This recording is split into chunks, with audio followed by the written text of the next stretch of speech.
கபாலங்களும் எலும்புகளும் கும்மிருட்டு துர்நாற்றமோ நிறைந்த அந்த பயங்கர குகைக்குள்ள அவங்க உள்ள போனதும் குகை துவாரம் மறுபடியும் மூடப்பட்டுச்சு. அதுதான் சுரங்க வழியா இருக்கணும் அப்படின்னு சத்ருக்கணனுக்கு வியப்பினால வாயடைத்து போச்சு. இவனை முதல் பலி நானே கொடுக்க போகிறேன். சேனாதிபதி பரஞ்சோதி கிட்ட ஒற்றர் தலைவன் சத்ருக்கணன் என்றுமே இல்லாத பதைப்போடு சொன்ன வரலாற்றை நம்ம இப்போ பார்ப்போம். சேனாதிபதியும் சக்கரவர்த்தியும் கட்டளையிட்டபடி சத்ருக்கணனும் குண்டோதரனும் நகரத்துக்குள்ள போகிறதுக்கு ரகசிய சுரங்க வழி இருக்கா அப்படின்னு கோட்டையை சுற்றி இருக்கிற பிரதேசங்களில் தேட ஆரம்பிச்சாங்க. காபாலிகர்களுடைய பலிபீடத்துக்கு பக்கத்தில் இருக்கிற மேடும் பள்ளமுமான பாறைகளிலே தான் சுரங்க வழி இருந்தா இருக்கணும் அப்படின்னு அந்த பாறைகளிலெல்லாம் நுணுக்கமாக தேடிக்கொண்டிருந்தாங்க. அப்படி தேடி வரப்ப ஒரு நாள் இரவில் ஏதோ தீ எறிவதை பார்த்து அதுக்கு பக்கத்தில் போனாங்க.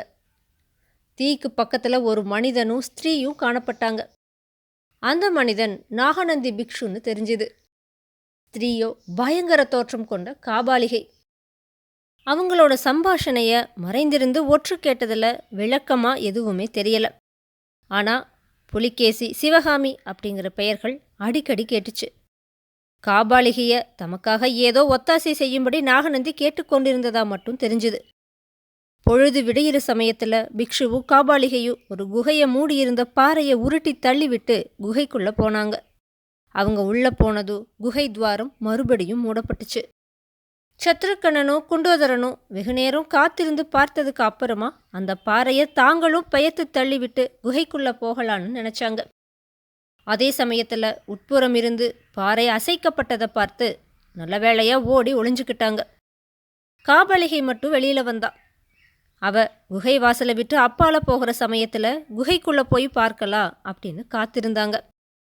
பகலெல்லாம் அவ குகை துவாரத்தை விட்டு அசையவே இல்லை. சாயங்கால வேளையில் அவ கொஞ்சம் அப்பால போன சமயம் குண்டோதரனை வெளியில் நிறுத்திவிட்டு சத்ருக்கணன் மட்டும் குகைக்குள்ளே நுழைஞ்சா. அப்பா, அந்த குகையுடைய பயங்கரத்தை நினைத்தா இனிமே வாழ்நாள் முழுவதும் இரவில் தூக்கமே வராது. அப்படி மனிதருடைய மண்டையோடுகளும் எலும்புகளும் அங்கே குவிஞ்சு கிடந்துச்சு. நாற்றமோ சகிக்க முடியலை. குகைக்குள்ள ஒரே இருட்டாக இருந்தபடியால் அதுக்குள்ள சுரங்க வழி இருக்குதா அப்படிங்கிறத கண்டுபிடிக்கவே முடியலை. திடீர்னு கொஞ்சம் தெரிஞ்ச வெளிச்சமும் மறைஞ்சிருச்சு. சத்ருக்கணன் தான் நுழைந்து வந்த துவாரம் எங்கேன்னு பார்த்தான். துவாரம் இருந்த இடம் தெரியலை. காபாலிகை வெளியில் இருந்தபடியே குகை துவாரத்தை அடைச்சிட்டான்னு ஊகித்ததும் அவன் அடைஞ்ச திகில சொல்ல முடியாது. கபாலங்களும் எலும்புகளும் கும்மிருட்டு துர்நாற்றமோ நிறைந்த அந்த பயங்கர குகைக்குள்ள அவன் எத்தனை நேரம் கழித்தானோ தெரியாது. எவ்வளவோ முயற்சி செய்து துவாரம் இருந்த இடத்தையே அவனால் கண்டுபிடிக்க முடியலை. 4 யுகங்கள்னு தோன்றிய காலம் அவன் அந்த இருண்ட குகைக்குள்ள அங்கேயோ இங்கேயோ பயனின்றி அலைந்து உழன்றதுக்கு அப்புறமா திடீர்னு சிறிது வெளிச்சம் ஒரு பக்கத்தில் காணப்பட்டுச்சு. குகையுடைய துவாரம் திறந்துச்சு. காபாலிகை உடனே உள்ள நுழைஞ்சா.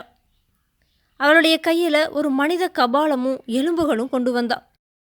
சத்ருக்கணன் குகையுடைய ஒரு கோடியில் போய் பாறை சுவரோடு ஒட்டி கொண்டு நின்னான். காபாலிகை கையில் கொண்டு வந்த கபாலத்தையும் எலும்புகளையும் ஒரு இடத்துல தனியாக பத்திரப்படுத்தி வச்சதுக்கு அப்புறமா குகைக்கு மத்தியில் தரையில் உட்கார்ந்து ஒரு பெரிய பாறாங்கல்ல பெயர்த்தா. பெயர்த்த இடத்துல அவ இறங்குனப்ப அதுதான் சுரங்க வழியா இருக்கணும் அப்படின்னு சத்ருக்கணன் ஊகித்து கொண்டா. இத்தனை நேரம் அந்த பயங்கர குகையில் ஆகாரம் தண்ணீர் இல்லாமல் காத்திருந்தது வீண் போகலை அப்படின்னு நினச்சி சந்தோஷப்பட்டா. சுரங்கத்தில் இறங்கிய காபாலிகை தன்னுடைய மனத்தை மாற்றிக்கொண்டான்னு தோன்றுச்சு. மறுபடியும் மேலே ஏறினான்.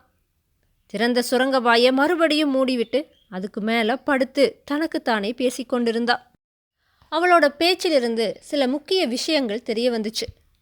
அவ நாகநந்திங்கிற புத்த பிக்ஷுவை காதலித்தாள்னும் அதன் காரணமாக சிவகாமியை துவேஷித்தாள்னும் புலிகேசி இறந்து விட்டான்னும் அவனுடைய எலும்பையும் கபாலத்தையும் தான் அவன் கொஞ்ச நேரத்துக்கு முன்னாடி குகைக்குள்ளே கொண்டு வந்தானும் நாகநந்தி பிக்ஷு புலிகேசியை போல வேஷம் போட்டு நடித்து வாதாபி சக்கரவர்த்தியாகி சிவகாமியை சக்கரவர்த்தினியாக்க விரும்புகிறார்னும் அதை தடுக்க இந்த காபாலிகை கங்கணம் கட்டி கொண்டிருக்கிறாள்னு தெரிஞ்சுது.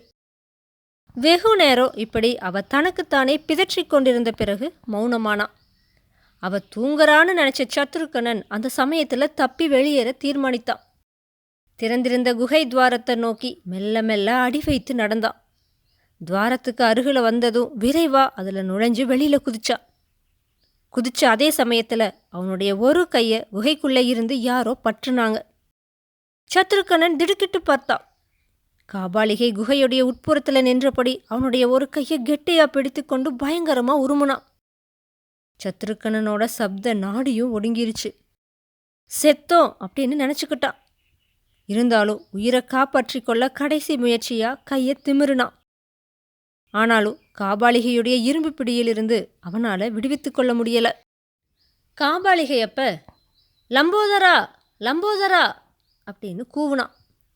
இதோ வந்துவிட்டேன் தாயே அப்படின்னு குண்டோதரன் பக்கத்து பாறை மறைவிலிருந்து ஓடி வந்ததை பார்த்ததும் சத்ருக்கனனுக்கு வியப்பினால வாயடைத்து போச்சு. சத்ருக்கனனை பார்த்து குண்டோதரன் கண்கள்னால சமிக்ஞை செஞ்சுக்கிட்டே அவனுக்கு பக்கத்தில் ஓடி வந்தா. குகைக்கு உள்ள நின்ன காபாலிகை, லம்போதரா, இந்த திருட்டு ஒற்றனை சற்றே பிடித்துக்கொள், கத்தியை எடுத்துக்கொண்டு வருகிறேன், விட்டுவிட மாட்டாயே அப்படின்னு கேட்டா. ஒரு நாளும் விடமாட்டேனம்மா, இவனை முதல் பலி நானே கொடுக்க போகிறேன் அப்படின்னு சொல்லி சத்ருக்கனனை கெட்டியா பிடிச்சுக்கிட்டான் குண்டோதரன். காபாலிகை உள்ள போனான். உடனே குண்டோதரன் சத்ருக்கனனுக்கு சமிக்ஞை காட்டி பிடியையும் தளர்த்த சத்ருக்கனன் தன்னை விடுவித்து கொண்டு ஓடுனான். குண்டோதரன் பெரும் கூச்சல் போட்ட வண்ணம் அவனை துரத்தி கொண்டு ஓடுனான். கொஞ்ச தூரத்தில் ஒரு பாறை மறைவுக்கு வந்ததும் குண்டோதரன் நின்று, சுவாமி, உங்களுடைய கதி என்ன ஆயிற்று என்று தெரிந்து கொள்வதற்காக இந்த காபாலிகையின் சிஷ்ய பிள்ளையானேன். என்னை பற்றி கவலை வேண்டாம், நான் இங்கிருந்து இவளை சமாளித்துக் கொள்கிறேன். நீங்கள் சீக்கிரம் போங்கள், கோட்டை தாக்குதல் ஆரம்பமாகிவிட்டதாக தோன்றுகிறது அப்படின்னு சொன்னான். குகைக்குள்ளே சுரங்க வழி இருக்கிறது குண்டோதரா, நான் போய் சேனாதிபதியிடம் சொல்லி ஆட்களோடு வந்து சேருகிறேன்.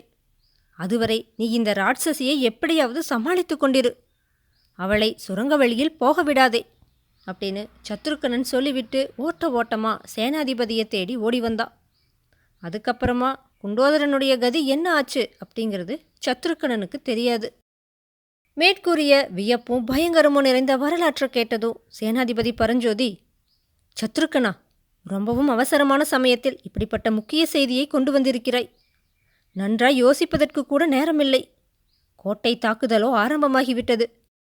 நாளை பொழுது விடிவதற்குள் கோட்டைக்குள் பிரவேசித்து விடுவோம்.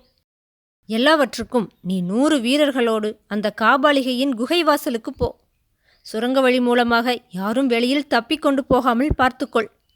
முடிந்தால் நீயும் குண்டோதரனும் சுரங்க வழியாக கோட்டைக்குள்ளே வந்து சேருங்கள். கோட்டை வாசல் திறந்ததும் நான் நேரே சிவகாமி தேவியின் வீட்டிற்கு செல்கிறேன். கணேசரின் கருணை இருந்தால் சிவகாமி தேவியை காப்பாற்றி ஆயனரிடம் ஒப்புவிக்கும் பாக்கியம் நமக்கு கிடைக்கும் அப்படின்னு கவலையோடு சொன்னார்.